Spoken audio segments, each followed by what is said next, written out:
अच्छा, अचार में जो स्पाइसेस हम डालते हैं उसके बारे में भी पूछ लेते हैं, क्योंकि उसमें भी हम लोग हर किस्म का, जैसे राई, कलौंजी, ऐसे हर किस्म के मसाले ऐड करते हैं, तो ये क्या सही है, हम खा सकते हैं या? डेफिनेटली खा सकते हैं। जो कलौंजी है वो हम जानते हैं बहुत सारी बीमारियों से हमें बचाती है। हमारा मज़हब भी यही कहता है कि मौत के अलावा इसमें हर चीज़ की शिफा है।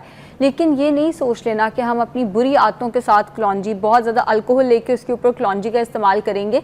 पहले अपनी मदद खुद भी करनी है, अपना लाइफस्टाइल अगर आपका अच्छा है, प्लस आप स्पाइसेस का इस्तेमाल करते हैं, स्पेशली कलौंजी का इस्तेमाल करते हैं, तो ये सेहत के लिए बहुत अच्छी है। जहाँ तक अचार की बात है, अचार एक फर्मेंटेड प्रोडक्ट है। फर्मेंटेड जितनी प्रोडक्ट्स हैं, जितनी फर्मेंटेड चीज़ें हैं, वो आपकी गट हेल्थ के लिए बहुत ही अच्छी होती हैं, बिकॉज ये प्रोबायोटिक्स, प्रीबायोटिक्स का नेचुरल सोर्स होती हैं। अब प्रोबायोटिक्स हम वैसे दवाइयों से भी ले सकते हैं, लेकिन नेचुरल चीज़ डेफिनेटली ज़्यादा बेहतर होती है। अगर अच्छे तरीके से अचार साफ़ सुथरे हाथों से बना हुआ है तो अचार खाने में कोई हर्ज नहीं है। बस एक चीज़ का ख्याल रखें कि वो जो तेल है उसकी मिकदार ज़रा हमने कम रखनी है। और अगर किसी को डाइजेशन का वैसे मसला है, या किसी को अल्सर का मसला है, या किसी को गैस्ट्राइटिस है, तो उसको अचार का इस्तेमाल ज़रा कम कराना है। जो अचार का तेल होता है ना, वो भी बड़े मज़े का लगता है, क्योंकि उसमें भी स्पाइसेस चले जाते हैं। अगर हरी मिर्चें भी हम उस अचार में ऐसे डालते हैं ना बनाने के लिए, तो उसके तेल में वो हरी मिर्चों का भी जायका हरी मिर्चों के अचार में, मिक्स अचार में आ जाता है। आपको पता है वो तेल भी इतना मज़े का लगता है कि दिल करता है वो तेल भी थोड़ा सा अचार के साथ आए तो फिर हम खाएं। वो तो काम नहीं करना। अच्छा? क्योंकि पता है क्या, हमारा बेसिकली फिज़ा हमारी ना फिजिकल एक्टिविटी इतनी नहीं होती जितनी हम calories most of the times ले रहे होते हैं। अब फैट की अगर हम बात करें, आप अचार यूजुअली खाने के साथ खाते हैं, उस खाने में ऑलरेडी कहीं ना कहीं कुकिंग हुई हुई है, फैट डला हुआ है। वो जो अचार का ऑयल निकाल के हम खाएंगे वो सेहत के लिए बुरा होगा। वैसे आप ऑयल ज़रूर इस्तेमाल करें, मॉडरेशन में इस्तेमाल करें, अचार में डालें, लेकिन वो निकाल के चमचों से नहीं खाना।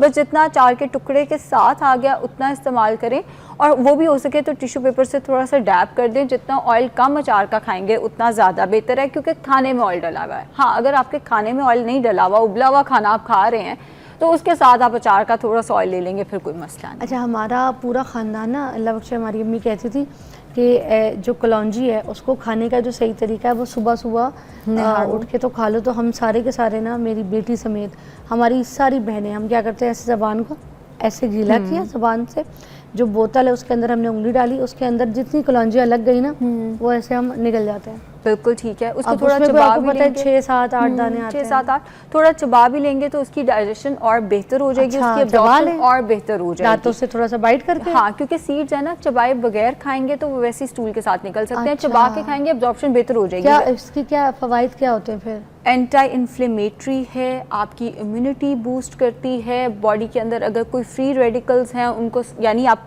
उनको सप्रेस करती है। लेमैन की ज़ुबान में बताऊं तो शुगर से बचा के रखेगी हमें, कैंसर से बचा के रखेगी। आपको याद होगा जब कोविड आया था, हम सब कितने पैनिक कर गए थे, इम्यूनिटी बढ़ानी है, इम्यूनिटी बढ़ानी है। कलौंजी आपकी इम्यूनिटी बढ़ाती है। अगेन, अब ये नहीं है ना कि आपने बहुत ज़्यादा उल्टे काम करके तो उसके बाद आपने कलौंजी खा ली।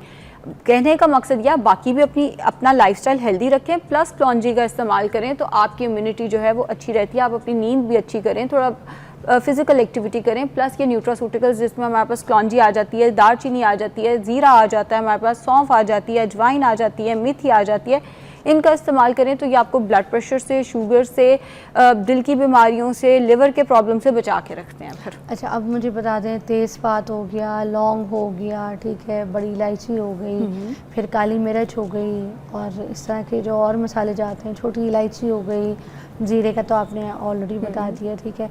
तो इसके बारे में मेथड़ा हो गया, थोड़ा सा एक एक करके अच्छा, इनके बारे में बता। सबसे पहले हम, क्योंकि आपने मेथरा एंड पे बोला है तो मुझे अभी वो हम वहीं से शुरू कर लेते हैं। जो मेथरा है वो इंसुलिन रेजिस्टेंस के लिए बहुत अच्छा है। यानी अगर आपकी फैमिली में डायबिटीज़ की हिस्ट्री है तो आपको मेथरे का इस्तेमाल, एक चुटकी मेथरा ले लें, कितने कोई आ जाते हैं, बहुत थोड़ा सा आता है, वो रात को पानी में भिगो के रख दें, सुबह उठ के आप, हाँ, एक चुटकी भर, अच्छा, सुबह उठ के आपने वो पानी पी लेना है। और वो मेथरे बेशक आप फेंक दें, बेशक आप पी लें, इससे कोई ख़ास फ़र्क नहीं पड़ने वाला। वो इन्फ्यूज़ है, वो वाला इन्फ्यूज़ वाटर आप पी लें, मेथरे बेशक आप फेंक दें, इंसुलिन रेजिस्टेंस के लिए अच्छा, आपको डायबिटीज़ से बचा के रखेंगे। दूसरा, आपने छोटी इलायची बोली, छोटी इलायची डाइजेशन और एसिडिटी के लिए बहुत अच्छी है। अगर आपको एसिडिटी का मसला है, सुबह उठ के 2 छोटी इलायची चबा कर खाएं, चबा के नहीं खानी तो कहवा बनाकर पी लें, वो डाइजेशन में हेल्प करेगी और एसिडिटी को कम करने में हेल्प करेगी। बड़ी इलायची भी मोरलेस सेम ही फ़ायदा देगी।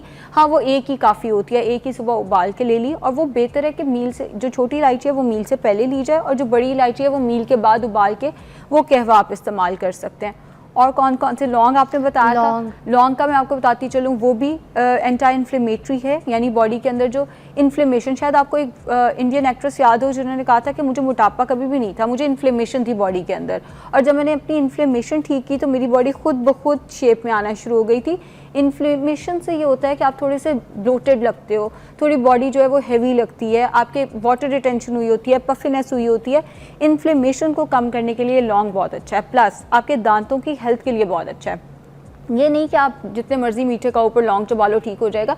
आपकी जो ओरल हेल्थ है, यानी जो जर्म्स आपके मुंह के अंदर हैं, अगर आप ब्रश सही टाइम पे कर रहे हो, फ्लॉसिंग वगैरह कर रहे हो, प्लस आप लौंग का इस्तेमाल करते हो, तो ये मुंह के अंदर जो बैक्टीरिया और जर्म्स हैं उनको ख़त्म करने में हेल्प करता है, एंड ये भी डाइजेशन में हेल्प करता है, प्लस इनडायरेक्टली वेट लॉस में हेल्प करता है, क्योंकि ये डाइजेशन जब आपकी बेहतर कर रहा है तो ऑब्वियसली आपको वेट लॉस में मदद मिलेगी। जब आपकी डाइजेशन बेहतर होती है तो आपको वेट लॉस में डेफिनेटली हेल्प मिलती है। और कौन कौन सा मसाला था? तेज़पात। तेज़पात, अच्छा तेज़पात भी आपको इन्फ्लेमेशन में हेल्प करेगा, आपके एंटीऑक्सीडेंट्स का बहुत अच्छा सोर्स है, फ्री रेडिकल्स को सप्रेस करेगा, लिवर की हेल्थ के लिए बहुत अच्छा है, हार्ट हेल्थ के लिए अच्छा है। लेकिन इस्तेमाल का तरीका आपका ये होना चाहिए कि आपने पानी गर्म करके उसके अंदर इसको डाल दिया, आप 1 से 2 इसके पीसेस ले सकते हैं, पानी में डाल के इसको ढक के रख दिया, वो कहवा आपने थोड़ी देर बाद पी लिया। साबुत धनिया। साबुत धनिया, हाँ। अच्छा साबुत धनिया जो है वो आपके इम्यूनिटी के लिए बहुत अच्छा है, लेकिन ऑटो इम्यून के डिजीज़, जिनको ऑटो इम्यून के डिजीज़ है, जैसे एथराइटिस हो गया या थायराइड का मसला हो गया, उनको इसका इस्तेमाल जो है वो थोड़ी सी एहतियात के साथ करना चाहिए। इस्तेमाल का तरीका यही है, साबुत धनिया 1/4 टीस्पून पानी में भिगोया, दिन में 12 से 1 बजे के दरमियान में आपने बस वो पानी पी लेना है। साबुत धनिया बेशक आप फेंक दें, बेशक आप इस्तेमाल करें, कोई इससे फ़र्क नहीं पड़ेगा, प्लस ये डाइजेशन के लिए बहुत अच्छा है धनिया, एंड आपकी इम्यूनिटी बूस्टर है, ये बहुत जायफल और जवेत्री। दोनों तरह दोबारा बताएं। जायफल और जवेत्री, ये दोनों मैंने नहीं सुने हुए, I'll be honest। जायफल जवेत्री की बहन है और जवेत्री जायफल की बहन है, और दोनों मैंने नहीं सुने हुए, I'll be honest। अच्छा ये फूल होता है ना एक छोटा सा, स्टार अनीस, अच्छा ठीक है, स्टार और एक गोल अनीस, हाँ कलर का बिल्कुल ठीक है, अखरोट मैं समझ गई हूँ, जिसकी जैसे हम कि कहवा भी बादाम बना वाला के, जो बिल्कुल ठीक है। स्टार अनीस की अगर हम बात करें, एक तो ये फ्लेवर बहुत अच्छा ऐड कर देता ओए है, है खुशबू, बिल्कुल ऐसे ही, और मोर और लेस इसके फवायद वही हैं जो सिनेमन के, यानी दालचीनी के फवायद हैं, और वो भी गोल वाली दालचीनी के, यानी ये इंसुलिन रेजिस्टेंस के लिए बहुत अच्छा है, ये आपको ब्लड प्रेशर होने से बचा लेता है। लेकिन अगर एक दफ़ा आपको ब्लड प्रेशर हो गया तो ये जितने मसाले हमने डिस्कस किए हैं इनका इस्तेमाल बड़ा कम करना है, ये ब्लड प्रेशर एकदम स्पाइक कर सकते हैं, ब्लड प्रेशर एकदम बढ़ सकता है आपका, जिसमें सौंफ, इलायची जो है और ये जो सूखा धनिया, ये ब्लड प्रेशर नहीं छेड़ते, लेकिन दालचीनी, ज़ीरा, मेथी दाना, मेथरा, ये ज़रा ब्लड प्रेशर बढ़ा सकते हैं, और स्टार अनीस भी इसी में आ जाता है। अगर आपको ब्लड प्रेशर का मसला है तो फिर आपने इसका इस्तेमाल केयरफुली करना है, लेकिन अगर आपको ब्लड प्रेशर का मसला नहीं है तो ये आपको ब्लड प्रेशर से बचा के रखेगा। इस्तेमाल का तरीका बहुत, मुझे जो मेरा फेवरेट तरीका है ना इसके इस्तेमाल का, वो ये है, पानी गर्म किया, सेब का एक टुकड़ा डाला, उसी पानी के अंदर एक छोटा सा टुकड़ा सेब का डाला, ग्रीन टी का साशे डाला, 2-3 स्टार अनीस डाले और उसको स्टीप करके रख दिया। बड़े मज़े की एप्पल ग्रीन टी बन जाती है, और उसके अंदर स्टार अनीस का भी बड़ा अच्छा फ्लेवर आता है। फ्लेवर एप्पल का भी आ रहा है। ओके।